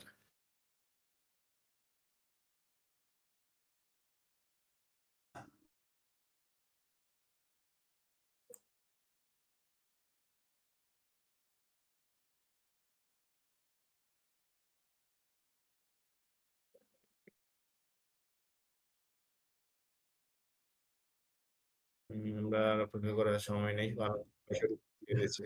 হ্যাঁ, সঞ্জীব চন্দ্র চট্টোপাধ্যায়। মহিন আহমেদ ভাই সবার আগে দিচ্ছে, এখানেই শো করতেছে। ঠিক আছে। আমাদের তৃতীয় কোয়েশ্চেনটি আসছে, সবাই একটু লক্ষ্য রাখবেন। কথা হলো কি যে সঞ্জীব চট্টোপাধ্যায় কিন্তু চন্দ্র লেখেন না কিন্তু নামের শেষে। আচ্ছা, সঞ্জীব চন্দ্র তো দেখেন না।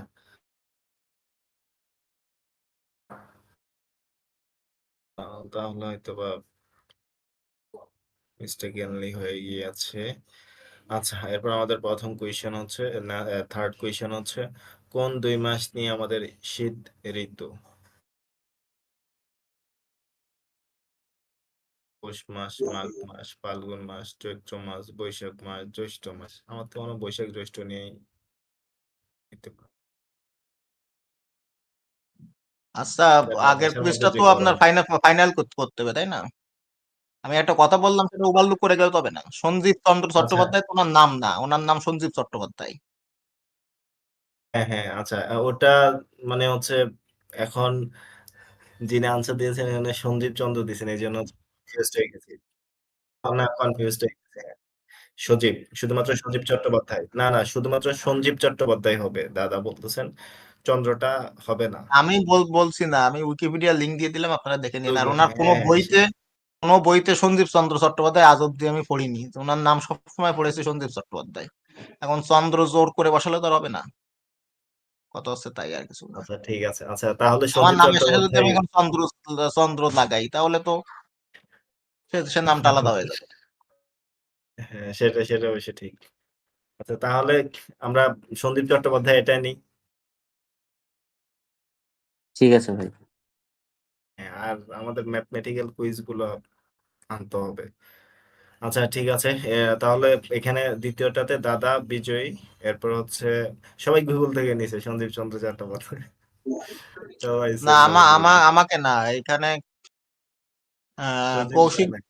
হ্যাঁ, হ্যাঁ, ওনাকেই দিন। তারপরে কৌশিক দিছে। হ্যাঁ, এটা তোমার জানা জিনিস ছিল, এটা শুধু আর প্রাইজ নেবো না।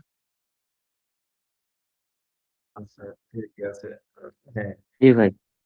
এরপর হচ্ছে আমাদের যে কুইজটা, এটাতে কোন 2 মাস মিলে শীতকালীন ঋতু, সেটা সঠিক উত্তর হচ্ছে পৌষ এবং মাঘ। পৌষ এবং এটা মাঘ। নিলেই, হ্যাঁ হ্যাঁ হ্যাঁ, ঠিক আছে ভাই, অ্যাড করে নিলাম।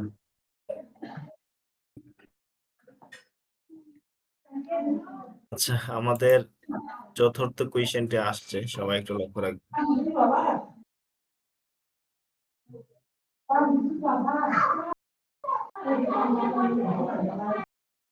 ভারতের সশস্ত্র বাহিনীর সর্বোচ্চ কমান্ডার কে?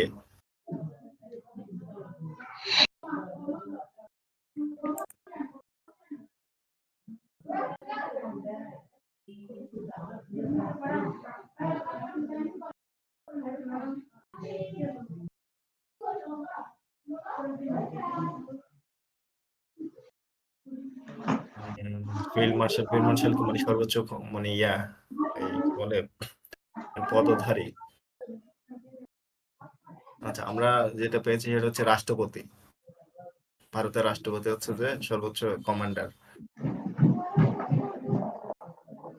নাজমুল 01 এখানে সবার আগে দিয়েছে, আমার শো করতেছে এখানে। হ্যাঁ, হ্যাঁ।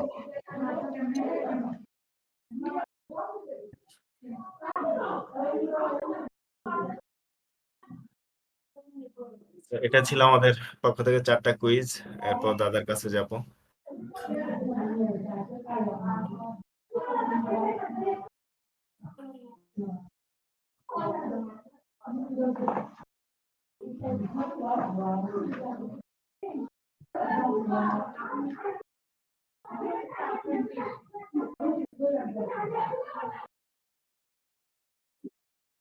ভাই আমার বাসা ভর্তি লোকজন আজকে, মানে সব আত্মীয় স্বজনরা শীতের জন্য মানে ওই যে, হ্যাঁ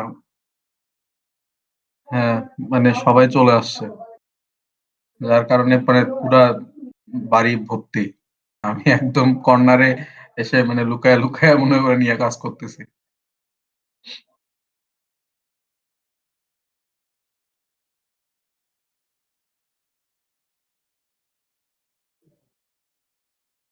হ্যাঁ, হ্যাঁ, ফিল্ড মার্শাল এখানে একটা কথা বাংলাদেশে আছে, যেটাকে কমান্ডার বললে আসলে ফিল্ড মার্শালই বলতে হবে। যদি বলা হতো সর্বোচ্চ ক্ষমতার মানে অধিকারী। সেনাবাহিনীর সর্বোচ্চ ক্ষমতার অধিকারী কে, তাহলে রাষ্ট্রপতি।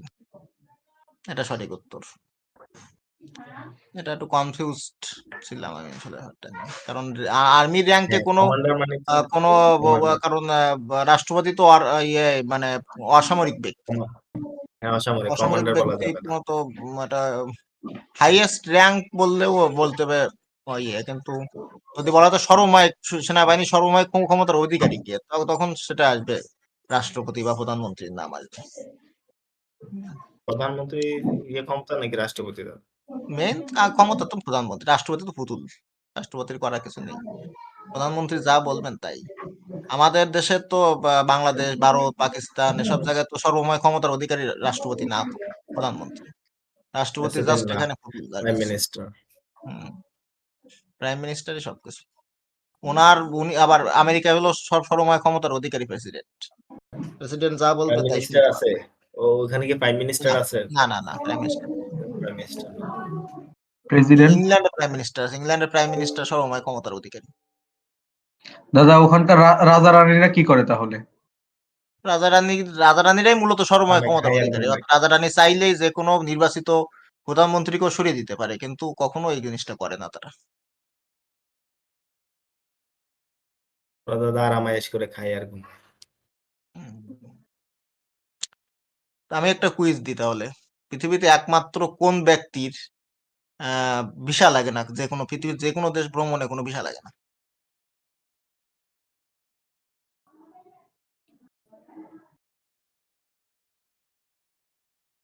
Donald Trump. না, আমেরিকারও অনেক জায়গায় ভিসা লাগে।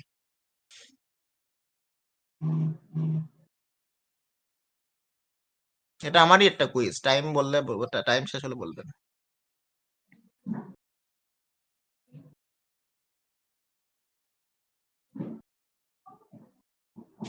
সঠিক উত্তর হবে যে ব্রিটেনের রাজা অথবা রানী। মানে যদি রানী থাকে তো রানী, আর যদি রানী না থাকে, রাজা থাকে তো রাজা।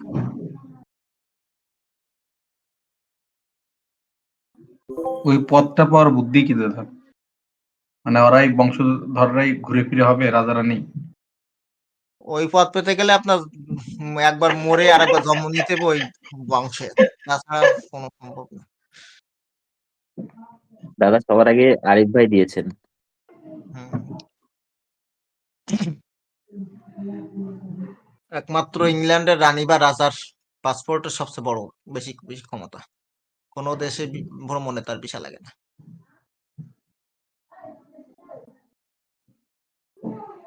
ওটা দাদা আমাদের দেশের ইয়াতে পাওয়া যাবে তো, ঢাকায়। ঢাকায় একটা ইয়ে আছে, সবকিছু কপি জিনিস পাওয়া যায়। পাসপোর্টের কপি করে দিতে পারবে। গুলিস্তান না কোথায় যেন খিলক্ষেত, খিলক্ষেত না নীলক্ষেত। হ্যাঁ, হ্যাঁ। নীলক্ষেত একটা বিশ্ববিখ্যাত জায়গা, সবাই জানে পৃথিবীর। নীলক্ষেতই একমাত্র যেখানে যেখানে কোনো কপিরাইট আইন মানা হয় না, এবং যে কোনো বই, নীলক্ষেত, নীলক্ষেত। হ্যাঁ যে যে কোনো কোনো বই। বই, আপনি যে বই যে চাইবেন। কোনো বই পাওয়া যায় দাদা, 100 টাকা শুধু দিলেই পাওয়া যাবে। বইটা না, সার্টিফিকেট টার্টিফিকেট যা আল্লাহর দুনিয়া যা আছে সব কপি। সার্টিফিকেট, সব সব সিল থেকে শুরু করে আপনি চাইলে প্রধানমন্ত্রী সিলও আনিয়ে দিতে পারবো। এটা যে কোনো দেশ। আমি ওখানে একবার আমাদের ভুয়া ডাক্তারদের ইয়া ধরছিল বুঝছেন? ওই যে মানে ওটাকে কি বলে? মানে অনেকগুলো ভুয়া ডাক্তার ধরছিল একবার। তো মেক্সিমামে দেখি নীলক্ষেত থেকে সার্টিফিকেট বানায় নিয়ে আসছিল। আমি মনে মনে করলাম যে হায় হায় 5 বছর ধরে এত পড়াশোনা করে কি করলাম? তাহলে আমাদের সেকেন্ড কোয়েশ্চেনে যাওয়া হোক দাদা। হুম, ঠিক আছে। সেকেন্ড কোয়েশ্চেনটা বলেন তাহলে, শুনি। ও আমার আমার আচ্ছা, ঠিক আছে, বলছি। আমার তো 4টা শেষ দাদা, গণিত নিয়ে করেন দেখি। ম্যাথ না ম্যাথ। দাদা, গণিত গণিত গণিত গণিত দাদা, বাচ্চাদের গুলা, বড়দের না। ওই তো ম্যাথের তো বাংলা গণিত। হ্যাঁ দাদা, বাচ্চাদের বাচ্চাদের ম্যাথ বললে আবার বড়দের হয়ে যায়, মানে কি না কি করে বসেন কোন দিক থেকে, জিওমেট্রি, সহজ অ্যালজেব্রিক। সহজ তাহলে সহজ ধরি। মানে মোটামুটি যার মানে বিজ্ঞানের খুব ভারী কোনো বস্তু লাগবে না। বিজ্ঞান মানেই কিন্তু ম্যাথ, ম্যাথ মানে বিজ্ঞান। সহজ একটা জিনিস বলি। উম,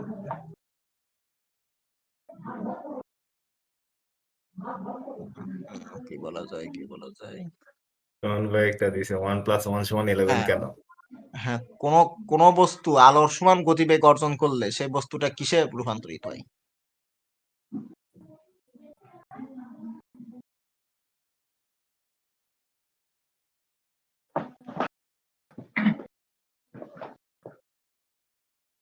ধরুন একটা বস্তু যে কোনো, ম্যাটার, সেই বস্তুটা গতিবেগ বাড়তে বাড়তে আলোর সমান গতিবেগ অর্জন করলো, যদিও আইনস্টাইনের থিওরি অনুযায়ী যে আলোর সমান কোনো গতিবেগ আলোর গতিবেগের সমান কোনো পৃথিবীতে মহাবিশ্বে কোনো বস্তুরই গতি অত দ্রুত হবে না, মানে আলোর সমান অধিক পারে। যদি কিন্তু সেটা হয় তাহলে কি কি হতে পারে?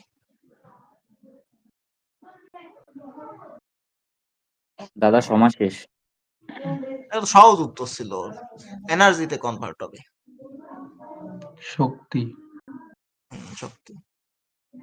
যে কোনো বস্তুকণা কেউ যদি আলোর পারেনি সমান দাদা। গতিবেগ অর্জন করে তবে সেটা আর সে বস্তুকণা থাকবে না, সেটা তখন এনার্জিতে রূপান্তরিত হবে।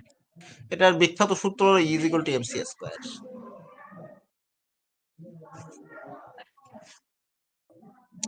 আচ্ছা, এটা তো ম্যাথই ছিল, কিন্তু মূলত থিওরি অফ রিলেটিভিটি তো মোটামুটি আপনারা জানেন।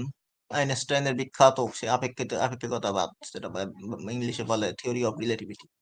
এই থিওরি অফ রিলেটিভিটিতে দুটো মানে কাঠামো ধরায়, একটা একটা একটা আর একটা সাপেক্ষে ধরা হয়। মানে ওনার বক্তব্য হলো যে আমরা যেভাবে দেখি আসলে এরকম না। আমরা আমাদের পৃথিবীতে যে সময়টা মাপি, এটা ব্রহ্মাণ্ডের আর কোথাও যে সেম টাইম থাকবে সেরকম কিন্তু না। এটা একটার সাপেক্ষে আর একটা সবসময় আমরা বিচার করি। সেক্ষেত্রে পৃথিবী মহাবিশ্বে সময় এটাও আপেক্ষিক, এটাও ধ্রুবক বা কনস্ট্যান্ট না। অর্থাৎ সময় কিন্তু আপেক্ষিক। একটা পরিকাঠামোর সাপেক্ষে আর একটা পরিকাঠামোতে সময় দ্রুত অথবা স্লো হতে পারে। এই থিওরিতে আরো অনেক কিছু আছে। আমি একটা টাইমের কথা বললাম। এখন যে কোনো আরেকটার কথা বলতে হবে, যেটা সময়ের সাপেক্ষে এবং যেটা কাঠামোর সাপেক্ষে বাড়ে কমে, সেটা কি কি জিনিস? অনেকগুলো আছে, তার মধ্যে আরেকটা বলুন আপনারা। একটা তো আমি বললাম টাইম, আর একটা কি?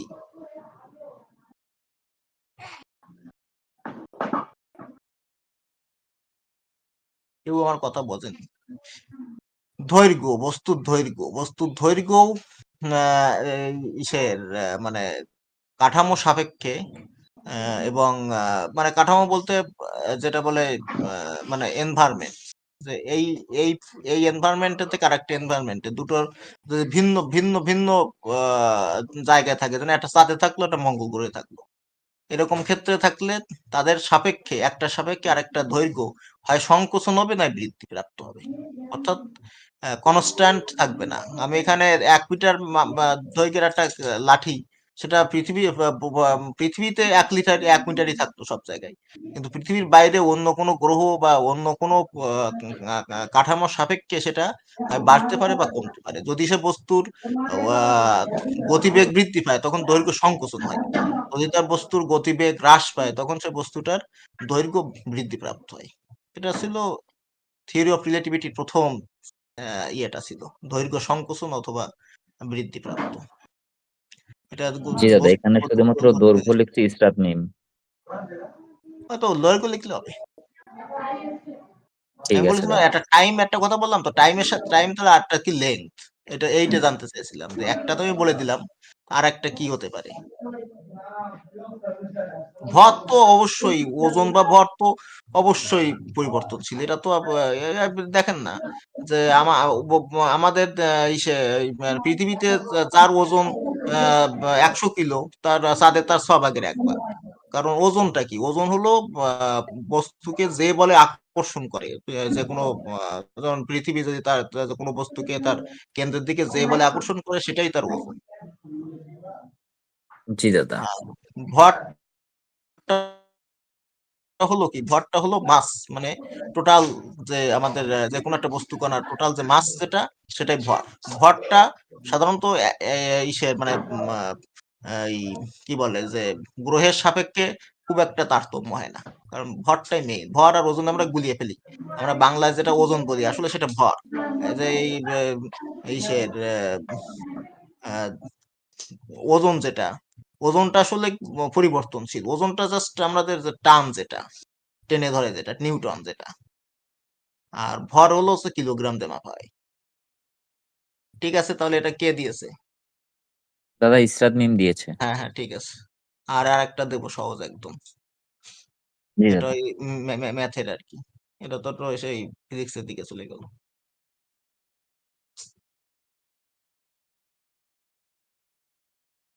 হ্যাঁ, এবার বলুন ম্যাথে আমরা একদম ইউক্লিডীয় জিওমেট্রিতে চলে যাই। ইউক্লিডীয় জিওমেট্রিতে কি আছে আমরা ছোটবেলায় যা পড়ে এসেছি যে একদম আচ্ছা আপনারা যে কোনো বলুন তো প্রথম যে উপপাদ্যটা কি? ইউক্লিডীয় জিওমেট্রির প্রথম উপপাদ্যটা কি পড়ে এসেছি আমরা?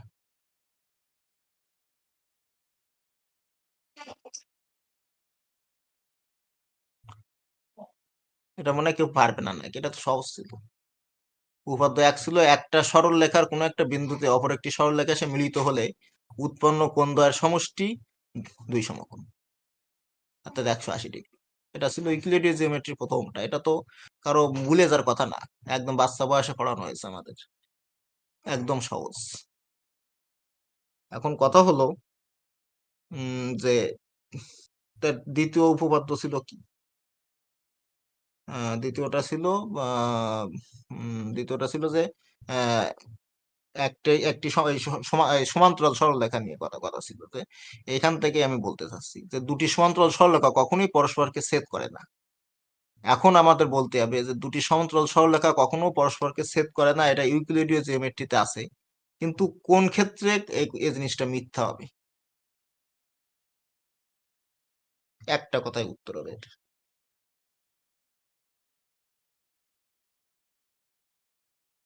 দুটি সমান্তরাল সরলরেখা কখনোই পরস্পরকে ছেদ করবে না, এই কথাটা কখন মিথ্যা হবে?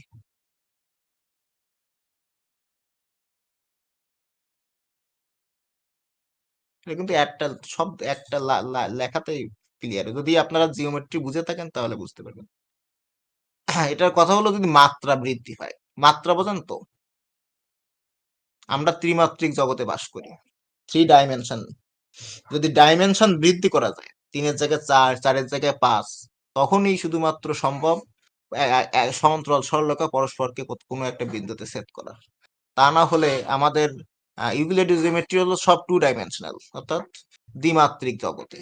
ত্রিমাত্রিক জগতেও দুটো সমান্তরাল সরলরেখা ছেদ করবে না, কিন্তু চতুর্থ মাত্রিক জগতে কিন্তু দুটো সমান্তরাল সরলরেখা ছেদ করতে বাধ্য।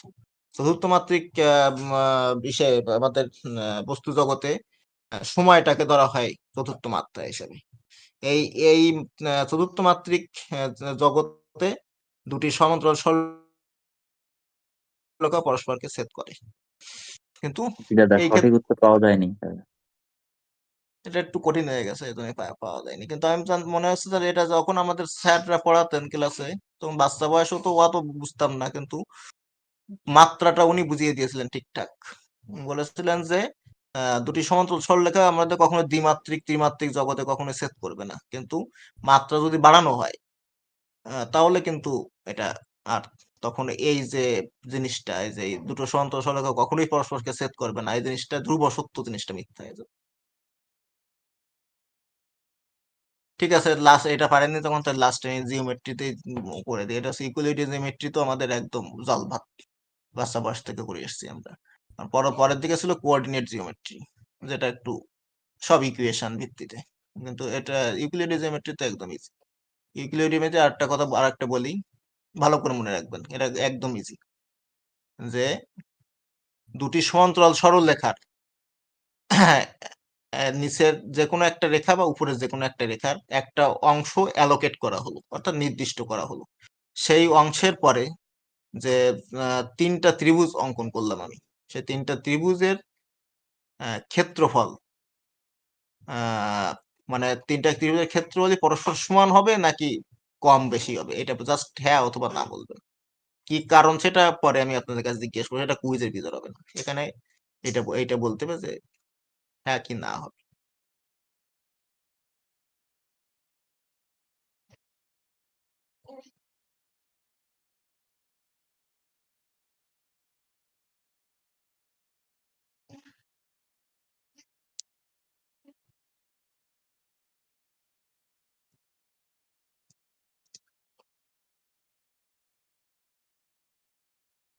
সময় শেষ দাদা।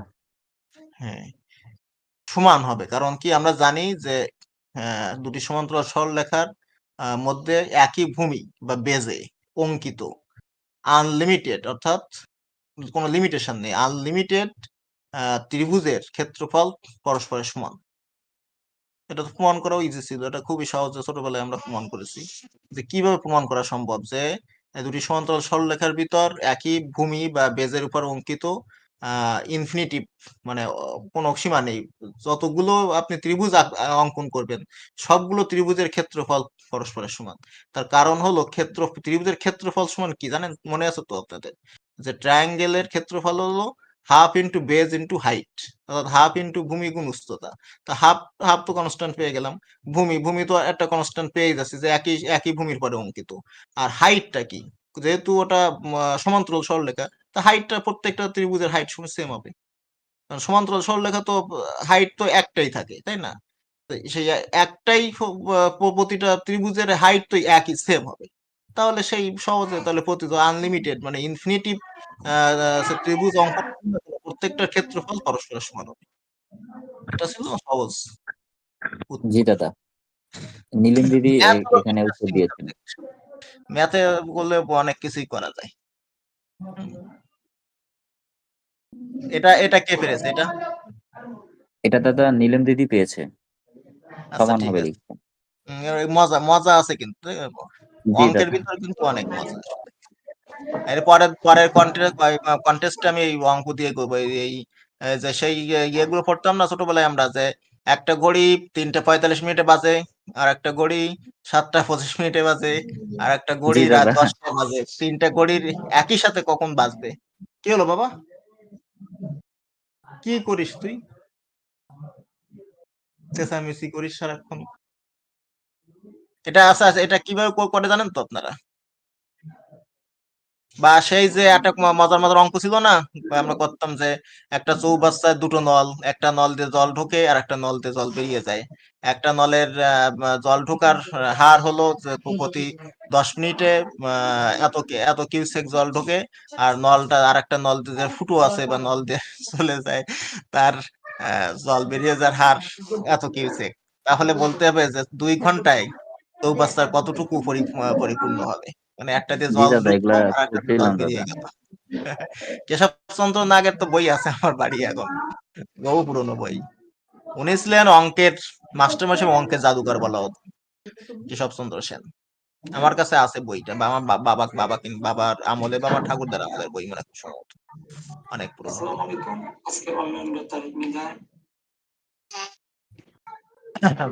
দেখি একদিন আমি ছবি দেবো।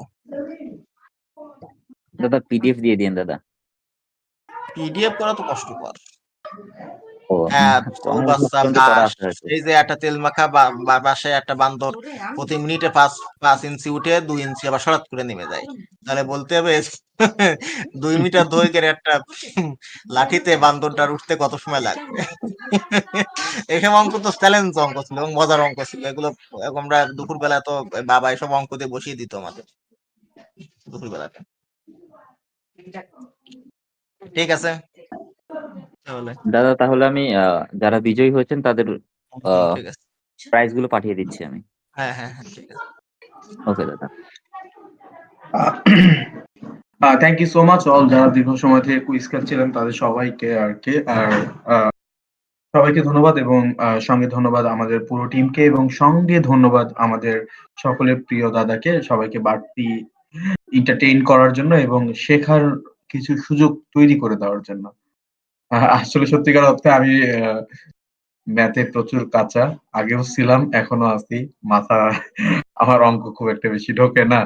তবে বেশ উপভোগ করছিলাম বিষয়গুলো।